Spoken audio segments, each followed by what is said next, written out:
अस्सलामुअलैकुम जी। एक नई वीडियो ਦੇ ਨਾਲ ਰੱਬ ਸਭ ਨੂੰ ਸੁਖੀ ਰੱਖੇ, ਹੱਸਦਾ ਵਸਦਾ ਰੱਖੇ, ਆਬਾਦ ਰੱਖੇ ਹੈ।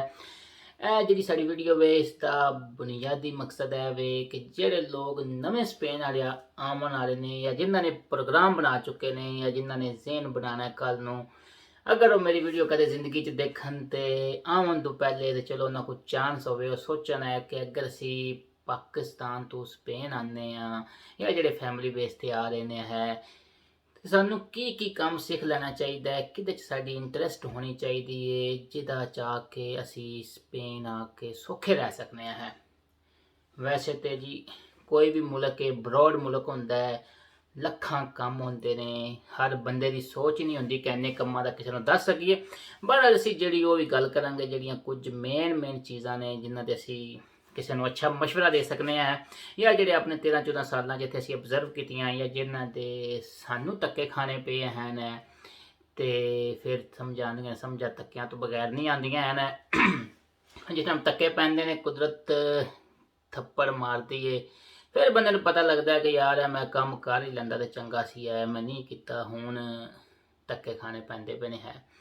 ਦੇਖੋ ਜੀ ਸਾਡਾ ਟਾਪਿਕ ਜਿਹੜਾ ਹੈ ਇਹ ਉਹ ਪੜ੍ਹਾਈ ਵਾਲਿਆਂ ਬੰਦਿਆਂ ਵਾਸਤੇ ਨਹੀਂ, ਉਹ ਤੇ ਮਾਸ਼ਾਅੱਲਾ ਹੈ ਹੀ ਫੇਵਰਟ ਬੰਦੇ ਨੇ ਨਾ ਜੀ ਤੇ ਉਹਨਾਂ ਤੋਂ ਅਸੀਂ ਟੱਚ ਹੀ ਨਹੀਂ ਕਰਨਾ ਜੀ। ਉਹ ਪੜ੍ਹੋ ਲਿਖੋ ਡਿਗਰੀਜ਼ ਲਓ, ਡਿਗਰੀ ਤੋਂ ਬਗੈਰ ਇਨਸਾਨ ਕੋਈ ਨਹੀਂ ਜੇ ਕਿਸੇ ਕੰਮ ਦਾ ਹੈ, ਡਿਗਰੀ ਤੋਂ ਬਗੈਰ ਜ਼ੀਰੋ। ਉਹ ਡਿਗਰੀ ਲੈ ਕੇ ਆ ਕੇ ਇੱਥੋਂ ਉਸ ਫੀਲਡ 'ਚ ਕਰੋ, ਇੱਥੇ ਆ ਕੇ ਪੜ੍ਹੋ, ਬਹੁਤ ਹੀ ਅੱਛੀ ਬਾਤ ਹੈ। ਉਸ ਤੋਂ ਅੱਗੇ ਤੇ ਗੱਲ ਹੀ ਕੋਈ ਨਹੀਂ ਹੈ ਜੀ ਲੇਕਿਨ ਅਗਰ ਤੁਸੀਂ ਸਪੇਨ ਆਉਣਾ ਚਾਹੁੰਦੇ ਹੋ, ਤੁਹਾਡੀ ਕੁਆਲੀਫਿਕੇਸ਼ਨ ਉਤਨੀ ਹਾਈ ਨਹੀਂ ਹੈ ਕਿ ਤੁਸੀਂ ਆਪਣੇ ਕੈਰੀਅਰ ਦੀ ਬੇਸ ਬਣਾ ਸਕੋ, ਤੇ ਕੁਝ ਹਿੰਟਸ ਮੈਂ ਤੁਹਾਨੂੰ ਦਾਂਗਾ, ਉਸ ਹਿੰਟਸ ਨੂੰ ਯਾਦ ਰੱਖੋ ਉਹਨੂੰ ਸਮਝੋ ਤੇ ਤੁਹਾਡੀ ਜ਼ਿੰਦਗੀ ਸਪੇਨ 'ਚ ਆਸਾਨ ਹੋ ਜਾਏਗੀ ਨਾਰਮਲੀ ਤੌਰ 'ਤੇ ਜਿਹੜਾ ਪਾਕਿਸਤਾਨੀ ਨੇ ਇੱਥੇ, ਅਸੀਂ ਪਹਿਲੇ ਇਸ ਨੂੰ ਡਿਸਕਸ ਕਰਾਂਗੇ ਕਿ ਪਾਕਿਸਤਾਨੀ ਇੱਥੇ ਕੰਮ ਕੀ ਕਰਦੇ ਨੇ। ਪਾਕਿਸਤਾਨੀ ਪਹਿਲੇ ਨੰਬਰ 'ਤੇ ਕੰਮ ਪੂਰੇ ਸਪੇਨ 'ਚ ਕਬਾਬ, ਦੂਸਰੇ ਨੰਬਰ 'ਤੇ ਫਰੂਟੇਰੀਆ ਸਬਜ਼ੀ ਫਰੂਟ, तीसरे नंबर ते मोबाइल वगैरह। ठीक है जी, ਇਹ ਮੇਨ ਕੰਮ ਨੇ ਪਾਕਿਸਤਾਨੀਆਂ ਦੇ। ਕਤਲੋਨੀਆਂ ਚ ਆ ਜਾਓ ਤੁਹਾਨੂੰ ਗੋਸ਼ਤ ਦੀਆਂ ਦੁਕਾਨਾਂ ਵੀ ਲੱਭਣਗੀਆਂ, ਤੁਹਾਨੂੰ ਕੋਈ ਲਾਇਕ ਆਦਮੀ ਦੇ ਟੈਕਸੀ 'ਚ ਟੁੱਟ ਜਾਏਗਾ, ਫਰਿੱਜਾਂ ਦੀਆਂ ਦੁਕਾਨਾਂ ਤੁਹਾਨੂੰ ਮਿਲਣਗੀਆਂ। ਠੀਕ ਹੈ ਜੀ, ਇਹ ਹਰ ਫਨ ਮੋਲ ਹੈ ਕਤਲੋਨੀਆਂ 'ਚ, ਪਾਕਿਸਤਾਨੀ ਹਰ ਫੀਲਡ 'ਚ ਆਏ ਹੋਏ ਨੇ ਤੇ ਹਰ ਕਿਸਮ ਦਾ ਰੰਗ ਤੋਂ ਲੱਗ ਕੇ ਹਰ ਕਿਸਮ ਦਾ ਕੰਮ ਕਰ ਲੈ, ਫਰਨੀਚਰ ਦਾ ਕੰਮ ਕਰ ਲੈਂਦੇ ਨੇ ਇੱਥੇ ਦਾ ਦਰਜੀ ਵੀ ਹੈ ਨੇ ਠੀਕ ਹੈ ਜੀ ਹਰ ਕੈਟਾਗਰੀ ਦੇ ਲੋਕ ਹਨ। ਲੇਕਿਨ ਹੁਣ ਅਸੀਂ ਬਹੁਤ ਗੱਪਸ਼ਪ ਮਾਰੀ ਨਾ ਜਿਹੜੇ ਆ ਕਿ ਇੱਥੇ ਕਿਹੜਾ ਕੰਮ ਕਰ ਸਕਦੇ ਨੇ ਬੰਦੇ ਜਾਂ ਕਰ ਰਹੇ ਨੇ। ਅਸੀਂ ਇਹ ਕਰ ਰਹੇ ਹਾਂ ਕਿ ਜੀ ਜਿਹੜੀ ਮੇਰੀ ਸਮਝ ਵਿੱਚ ਆਈਆਂ ਨੇ ਕੋਈ ਗੱਲਾਂ ਕਿ ਅਸੀਂ ਇਸ ਸਾਰੇ ਟਾਪਿਕ ਨੂੰ ਦੋ ਹਿੱਸਿਆਂ 'ਚ ਤਕਸੀਮ ਕਰਨੇ ਆ। ਪਹਿਲਾ ਹਿੱਸਾ ਅਸੀਂ ਕਹਿੰਦੇ ਹਾਂ ਕਿ ਜੀ ਜਿਹੜੇ ਬੰਦੇ ਇੱਥੇ ਆ ਕੇ ਕੁਝ ਨਾ ਕੁਝ ਪੜ੍ਹਨਾ ਚਾਹੁੰਦੇ ਨੇ, ਸਮਝਦੇ ਨੇ ਕਿ ਸਾਡੇ 'ਚ ਗੈਟਸ ਹਨ ਨੇ, ਵੈਰੀ ਗੁੱਡ ਜੀ, ਬਹੁਤ ਅੱਛੀ ਬਾਤ ਹੈ। ਤੇ ਦੂਸਰੇ ਬੰਦੇ ਜਿਹੜੇ ਸਮਝਦੇ ਨੇ ਸਾਨੂੰ ਨਹੀਂ ਕੋਈ ਨਾ ਕੋਈ ਟੈਕਨੀਕਲ ਕੰਮ ਸਿੱਖ ਲੈਣਾ ਚਾਹੀਦਾ ਤੇ ਉਹਦਾ ਅਸੀਂ ਦੱਸਾਂਗੇ। ਜਿਹੜੇ ਬੰਦੇ ਤੇ ਇੱਥੇ ਆ ਕੇ ਆ ਜਾਂਦੇ ਨੇ ਔਰ ਉਹਨਾਂ ਨੂੰ ਕੋਸ਼ਿਸ਼ ਕਰੋ ਆਪਣਾ ਟਾਈਮ ਭੰਨੋ। ਠੀਕ ਹੈ ਜੀ, ਵਕਤੀ ਤੌਰ 'ਤੇ ਤੁਸੀਂ ਜ਼ਿਆਦਾ ਨਹੀਂ ਕਰ ਸਕਦੇ ਤੇ ਆਪਣਾ ਟਾਈਮ ਦਾ ਇਨਵੈਸਟ ਕਰੋ। ਇਹ ਤੁਹਾਨੂੰ ਚੀਜ਼ ਜਿਹੜੀ ਨਾ ਅੱਗੇ ਜਾ ਕੇ ਜ਼ਿੰਦਗੀ 'ਚ ਕੰਮ ਆਵੇਗੀ। ਵਕਤੀ ਤੌਰ 'ਤੇ ਤੁਸੀਂ ਕੋਈ ਯਾਰ ਫਲਾਮ ਬੰਦਾ ਤੇ ਕੰਮ ਕਰ ਰਿਹਾ, ਕਬਾਬ ਤੇ ਕਰ ਰਿਹਾ, ਇਤਨੇ ਪੈਸੇ ਕਮਾ ਰਿਹਾ, ਮੈਂ ਕੁਝ ਨਹੀਂ ਕਰ ਰਿਹਾ, ਮੈਂ ਤੇ ਜੀ ਕੋਰਸਿਸ ਵਗੈਰਾ ਪਿਆ। ਤੁਸੀਂ ਕੋਰਸਿਸ ਕਰੋ, ਸ਼ਾਰਟ ਕੋਰਸਿਸ ਨੇ ਸਪੇਨ 'ਚ, ਹਰ ਕਿਸਮ ਦਾ ਕੋਰਸ ਹੈ ਜਿਨ੍ਹਾਂ 'ਚ ਸਭ ਤੋਂ ਜ਼ਿਆਦਾ ਸਰਫਰਿਸ਼ ਨੇ ਬਿਜਲੀ ਦਾ ਕੰਮ। ਠੀਕ ਹੈ ਜੀ ਉਸ ਤੋਂ ਬਾਅਦ ਸੈਂਟਰੀ ਦਾ ਕੰਮ। ਠੀਕ ਹੈ ਜੀ ਬਹੁਤ ਪੈਸੇ ਲੋਕ ਕਮਾਉਂਦੇ ਨੇ ਇਸ ਫੀਲਡ 'ਚ। ਤੁਸੀਂ ਆ ਕੇ ਡਿਪਲੋਮਾ ਕਰੋ, 1.5 ਸਾਲ ਦਾ ਡਿਪਲੋਮਾ ਹੁੰਦਾ ਜਿਹਨੂੰ ਜ਼ਿਆਦਾ ਟੈਨਸ਼ਨ ਹੈ ਕੋਈ ਇਕਨੋਮਿਕਲੀ ਪੈਸ ਬਸ ਕੁ ਚਲੇ ਜਾਓ ਅੱਛਾ ਸੂਬਾ ਸਪੇਨ ਦਾ ਬਹੁਤ ਸਪੋਰਟ ਕਰਦਾ ਤੋਂ ਨਵੇਂ ਆਉਣ ਵਾਲੇ ਬੰਦਿਆਂ ਨੂੰ ਉੱਥੇ ਕੋਰਸਿਸ ਕਰੋ, ਫ੍ਰੀ ਕੋਰਸਿਸ ਕਰਾਉਣਗੇ, ਸਪੋਰਟ ਕੀਤੀ ਜਾਏਗੀ ਇਹਦੇ ਬਾਅਦ ਜਦੋਂ ਤੁਸੀਂ ਨਿਕਲੋਗੇ ਨਾ ਜੀ ਤੇ ਤੁਹਾਨੂੰ ਪਤਾ ਲੱਗੇਗਾ ਜ਼ਿੰਦਗੀ ਕਿ ਇੱਥੇ ਮੈਜੋਰਟੀ 70 ਦਿਨ ਕੰਮ ਹੁੰਦਾ ਸਪੇਨ ਦੇ ਵਿੱਚ ਠੀਕ ਹੈ ਜੀ, ਜੇ ਕਿਸੇ ਨੇ ਆਪਣੀ ਦੁਕਾਨ ਬਣਾਈ ਤਾਂ ਉਹ ਵੀ ਜੱਬਦਾ ਪਿਆ, ਤੇ ਜੇ ਕਿਸੇ ਕੋਲ ਕੰਮ ਕਰ ਰਿਹਾ ਤਾਂ ਹਾਲ ਹੀ ਗਰੀਬ ਦਾ ਕੋਈ ਨਹੀਂ ਇੱਥੇ ਆ ਕੇ ਪਤਾ ਲੱਗਦਾ ਕਿ ਉਹ ਯੂਰਪ ਜਿਹੜਾ ਅਸੀਂ ਕਿਸੇ ਨੇ ਅਪਲਾਈ ਤੇ ਫੋਟੋ ਖਿੱਚ ਕੇ ਅਪਲੋਡ ਫੇਸਬੁੱਕ ਤੇ ਲਾਈਫ ਵੀ ਤੇ ਲਾਈ ਸੀ, ਉਹ ਜ਼ਿੰਦਗੀ ਨਹੀਂ ਹੈ। ਤੇ ਤੁਸੀਂ ਕਦੇ ਇੱਥੇ ਵੀਡੀਓ ਬਣਾ ਕੇ ਲੋਕ ਬਣਾਏ ਅਪਲਾਈ ਤੇ ਲੋਕ ਸਾਡੇ ਕਿਸਮ ਵਿਚਾਰੇ ਕਿਤਨੀ ਮਿਹਨਤ ਕਰਦੇ ਨੇ ਤੇ ਪੈਸੇ ਵੀ ਕਮਾਉਂਦੇ ਹੋਣਗੇ। ਕਿਸੇ ਨੂੰ ਕ੍ਰਿਟਿਸਾਈਜ਼ ਕਰਨ ਦਾ ਕੋਈ ਫਾਇਦਾ ਹੀ ਕੋਈ ਨਾ। ਹਰ ਬੰਦਾ ਅਨਫਨ ਬੋਲਿਆ, ਹਰ ਬੰਦੇ ਨੂੰ ਹੱਕ ਹੈ ਆਪਣੀ ਜ਼ਿੰਦਗੀ ਜੀਣ ਦਾ, ਲੇਕਿਨ ਜ਼ਿੰਦਗੀ ਟਫ ਹੁੰਦੀ ਹੈ ਬਗੈਰ ਟੈਕਨੀਕਲ ਐਜੂਕੇਸ਼ਨ ਤੋਂ ਹੈ। ਇਹ ਲੁੱਬੇ ਲਬਾਬ ਸਾਰੀ ਗੱਲਬਾਤ ਹੁਣ 5 ਮਿੰਟ ਦੀ ਜਿਤਨੀ ਵੀ ਗੱਪਸ਼ਪ ਹੋਈ ਉਹਦੇ ਚਾਹੀਏ ਕਿ ਆ ਕੇ ਇੱਥੇ ਕੋਰਸਿਸ ਕਰੋ। ਪਿਸੇਰੀਆ ਦੇ ਕੋਰਸਿਸ ਹੈ ਨੇ, ਪੀਜ਼ਾ ਵਗੈਰਾ ਦੇ ਰੈਸਟੋਰੈਂਟ ਦੇ ਕੋਰਸਿਸ ਹੁੰਦੇ ਨੇ। ਸਪੈਨਿਸ਼ ਖਾਣੇ ਸਿੱਖੋ ਸਰ, ਅੱਛੀ ਖਾਸੀ ਤਨਖਾਹ ਦਿੰਦੇ ਨੇ, 2 ਹਫ਼ਤੇ 2 ਦਿਨ ਛੁੱਟੀ ਦਿੰਦੇ ਨੇ। ਬਾਕੀ ਉਹਨਾਂ ਛੁੱਟੀਆਂ ਸਾਲ ਦੀਆਂ ਦਿੰਦੇ ਨੇ, ਸਾਲ ਬਾਅਦ ਦੀ ਵਕੇਸ਼ਨ ਆਉਂਦੀਆਂ ਨੇ, ਹੌਲੀਡੇਜ਼ ਆਉਂਦੀਆਂ ਨੇ, ਉਹਦੀਆਂ ਛੁੱਟੀਆਂ ਮਿਲਦੀਆਂ ਨੇ। ਥੋੜ੍ਹਾ ਜ਼ਿੰਦਗੀ ਦਾ ਕੋਈ ਮਜ਼ਾ ਆਉਂਦਾ ਹੈ।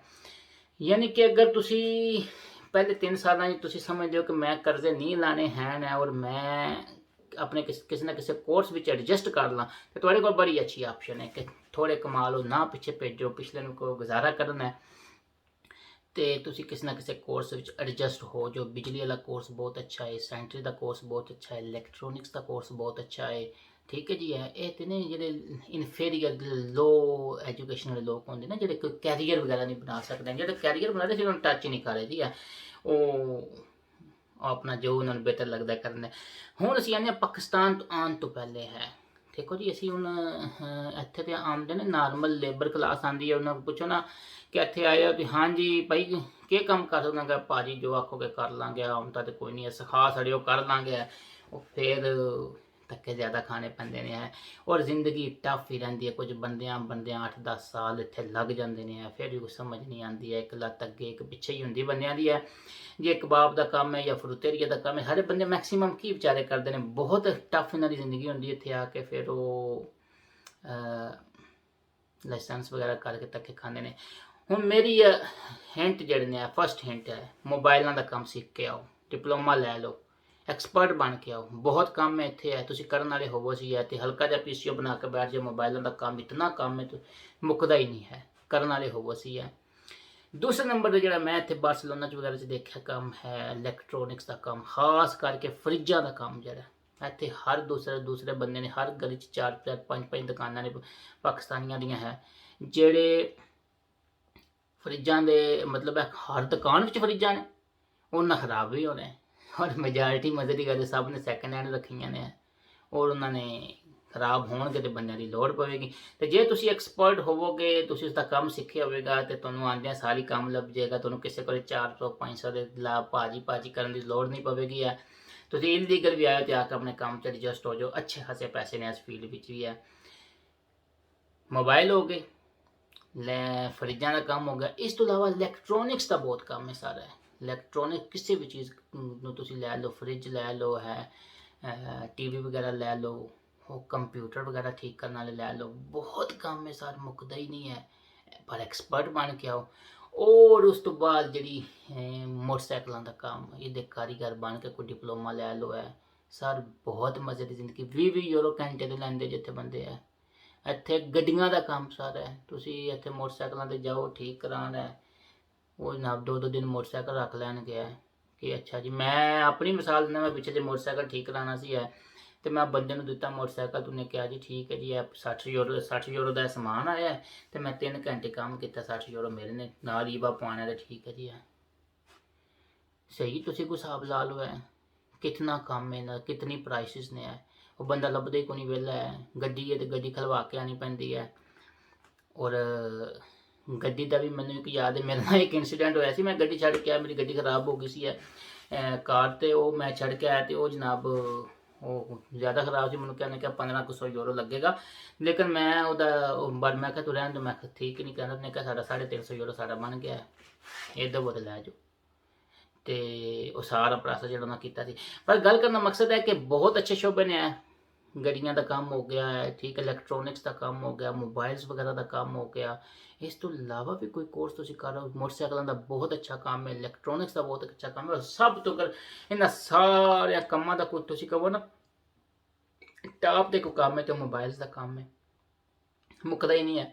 ਲੇਕਿਨ ਕੁਝ ਕਰਕੇ ਆਓ, ਕੁਝ ਸਿੱਖ ਕੇ ਆਓ। ਇੱਥੇ ਆ ਕੇ ਨਾ ਸਿੱਖੋ, ਆਪਣਾ ਟਾਈਮ ਨਾ ਜ਼ਾਇਆ ਕਰੋ। ਬੰਦੇ ਯੂਜ਼ ਕਰਦੇ ਨੇ ਲੋਕਾਂ ਨੂੰ ਹੈ, ਬੰਦੇ ਲੋਕਾਂ ਨੂੰ ਇਸਤੇਮਾਲ ਕਰਦੇ ਨੇ, ਸਿਖਾਉਂਦੇ ਕੱਖ ਨਹੀਂ ਹੈ, ਫਿਰ ਟਾਈਮ ਬਹੁਤ ਲੱਗਦਾ ਹੈ। ਤੇ ਤੁਸੀਂ ਅਗਰ ਇੱਥੇ ਆ ਕੇ ਕਿਸੇ ਕੋਲ ਲੱਗਦੇ ਕੋਲ ਕਬਾਬ ਦਾ ਕੰਮ ਸਿੱਖਣਾ ਹੈ, ਫਿਰ ਉਹਦੇ ਤੇ 400-500 ਤੇ 3 ਸਾਲ ਰਹਿਣਾ ਹੈ, ਜਾਂ ਤੁਸੀਂ ਕਿਸੇ ਦੇ ਫਰੂਟਰੀਆ ਤੇ ਫਰੂਟ ਸਾਫ਼ ਕਰਨੇ ਤੇ ਫਾਇਦਾ ਕੋਈ ਨਹੀਂ ਹੈ। ਠੀਕ ਹੈ ਜੀ ਨਾ। ਤੁਸੀਂ ਤੁਹਾਡਾ 3 ਸਾਲ ਇੰਚ ਜ਼ਾਇਆ ਹੋ ਜਾਣਗੇ, ਲੇਕਿਨ ਅਗਰ ਤੁਸੀਂ ਕਿਸੇ ਚੀਜ਼ ਦੇ ਐਕਸਪਰਟ ਹੋਵੋਗੇ ਆਂਦੇ ਸਾਲ ਹੀ ਛਾ ਜਾਓਗੇ, ਤੁਹਾਡੀ ਜ਼ਿੰਦਗੀ ਆਸਾਨ ਹੋ ਜਾਏਗੀ ਹੈ।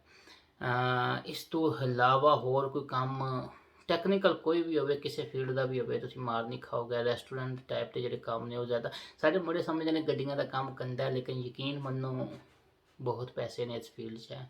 ਬਿਜ਼ਨਸ ਵਾਲੇ ਕਿਸੇ ਇਸ ਫੀਲਡ 'ਚ ਨੇ ਇਹਦੇ ਨਾਲ ਨਹੀਂ ਰਲਦੇ ਹਨ। ਜਦੋਂ ਦਿਲ ਕੀਤਾ ਛੁੱਟੀ ਮਾਰੀ ਹੈ ਹਾਂਜੀ। ਤੇ ਮੇਰੀ ਨਜ਼ਰ 'ਚ 4-5 ਚੀਜ਼ਾਂ ਸੀ ਹੈ ਮੈਂ ਕਿਹਾ ਸਾਂਝੀ ਕਰ ਛੱਡਾਂ, ਤਾਂ ਕਿ ਜਿਹੜੇ ਮੇਰੇ ਸੁਣਨ ਵਾਲੇ ਨੇ, ਜਿਹੜੇ ਨਵੇਂ ਆਣ, ਜਿਹੜੇ ਸਪੇਨ 'ਚ ਹੈ ਨੇ, ਉਹ ਤਾਂ ਵੈਸੇ ਹੀ ਮਾਸ਼ਾਅੱਲਾ ਬਾਦਸ਼ਾਹ ਨੇ, ਹਰ ਚੀਜ਼ ਦਾ ਪਤਾ ਹੈ। ਤੇ ਇੱਕ ਹੋਰ ਬੜੀ ਗੱਲ, ਜ਼ਿਮੀਂਦਾਰੀ ਦਾ ਕੰਮ ਹੀ ਹੈ ਤੇ ਬਹੁਤ ਔਖਾ ਕੰਮ ਜਿਹਾ ਹੈ। ਲੋਕ ਪੈਸੇ ਤੇ ਹੈ ਨਹੀਂ, ਫਿਰ ਜਦੋਂ ਕੋਈ ਫੰਡ ਨਾ ਹੋਵੇ ਤੇ ਫਿਰ ਕਰਨਾ ਤੇ ਪੈਂਦਾ ਹੀ ਨਾ ਲੋਕਾਂ ਨੂੰ ਹੈ, ਲੇਕਿਨ ਔਖਾ ਕੰਮ ਜਿਹਾ ਹੈ। ਠੀਕ ਹੈ ਜੀ ਹੈ। ਤੇ ਸਾਰੀਆਂ ਚੀਜ਼ਾਂ ਸੋਚ ਕੇ ਬਾਹਰ ਦਾ ਸੋਚਿਆ ਕਰੋ। ਸਭ ਤੋਂ ਬਿਹਤਰ ਤੇ ਆਪਣਾ ਮੁਲਕ ਹੁੰਦਾ, ਆਪਣਾ ਦੇਸ਼ ਹੁੰਦਾ, ਉਹਦੇ ਨਾਲ ਤੇ ਕੋਈ ਰਲਦਾ ਹੀ ਨਹੀਂ ਜਾ। ਲੇਕਿਨ ਅਗਰ ਫਿਰ ਵੀ ਕਿਸੇ ਦਾ ਕੋਈ ਮੂਡ ਹੈ ਤੇ ਕੁਝ ਸਿੱਖ ਕੇ ਆਓ ਮੇਰੇ ਭਰਾਓ, ਕੁਝ ਨਾ ਕੁਝ ਸਿੱਖਿਆ ਹੋਵੇਗਾ ਤੇ ਕੰਮ ਆਵੇਗਾ। ਨਹੀਂ ਕਿ ਇੱਥੇ ਆ ਕੇ ਸਿੱਖੋ, ਹਰ ਚੀਜ਼ ਸਿਖਾਉਂਦੇ ਨੇ ਇਹ ਬੰਦਿਆਂ ਨੂੰ। ਸਾਡੇ ਬੰਦਿਆਂ ਕੋਲ ਟਾਈਮ ਨਹੀਂ ਹੁੰਦਾ, ਸਾਡੇ ਬੰਦੇ ਆ ਕਹਿੰਦੇ ਸਾਰੀ ਪੈਸਿਆਂ ਦੇ ਪਿੱਛੇ ਭੱਜ ਵਗਦੇ ਨਾ ਜੀ ਹੈ। ਤੇ ਉਹ ਨਾ ਕੋਈ ਸਮਝਾਉਣ ਵਾਲਾ ਹੁੰਦਾ, ਨਾ ਕੋਈ ਗਾਈਡ ਕਰਨ ਵਾਲਾ ਹੁੰਦਾ। ਇਹਦਾ 3 ਸਾਲ 'ਚ ਪੈਸੇ ਪੂਰੇ ਕਰਨੇ ਨੇ, ਕੰਟਰੈਕਟ ਲੈਣਾ ਹੈ ਹਾਂਜੀ। ਹੁਣ ਤਾਂ ਬੰਦੇ ਅਸਾਈਲਮ ਕਰਾ ਲੈਂਦੇ ਨੇ ਫਿਰ ਉਹ ਕੰਮ ਦੀ ਇਜਾਜ਼ਤ ਵੀ ਲੱਭ ਜਾਂਦੀ, ਲੇਕਿਨ ਜਦੋਂ ਇਜਾਜ਼ਤ ਲੱਭਦੀ ਹੈ ਸਾਰਾ ਕੋਈ ਕੰਮ ਸਿੱਖੋ, ਕੋਰਸ ਕਰ ਲਓ ਇਹਨਾਂ ਦਾ ਹੈ, ਉਹ ਤੁਹਾਡੇ ਫਾਇਦੇ 'ਚ ਹੋਵੇਗਾ ਨਾ। ਕੱਲ੍ਹ ਨੂੰ ਉਸਦੀ ਬੇਸ 'ਤੇ ਸਪੈਨਿਸ਼ਾਂ ਕੋਲ ਜੌਬ ਕਰੋ, ਬੜਾ ਅੱਛੀ ਜ਼ਿੰਦਗੀ, ਫਿਰ ਤੁਹਾਨੂੰ ਯੂਰਪ ਦਾ ਮਜ਼ਾ ਆਏਗਾ, ਸਪੇਨ ਵੀ ਅੱਛਾ ਲੱਗੇਗਾ। ਬੜੀਆਂ ਗੱਲਾਂ ਹੋ ਗਈਆਂ ਜੀ ਹੈ। ਟੇਕ ਕੇਅਰ, ਅੱਲਾ ਰਹੋ, ਹਾਫਿਜ਼। ਜਿੰਦੇ ਵਸਤੇ ਰਹੋ, ਸ਼ਾਦ ਆਬਾਦ ਰਹੋ, ਅੱਲਾ ਹਾਫਿਜ਼।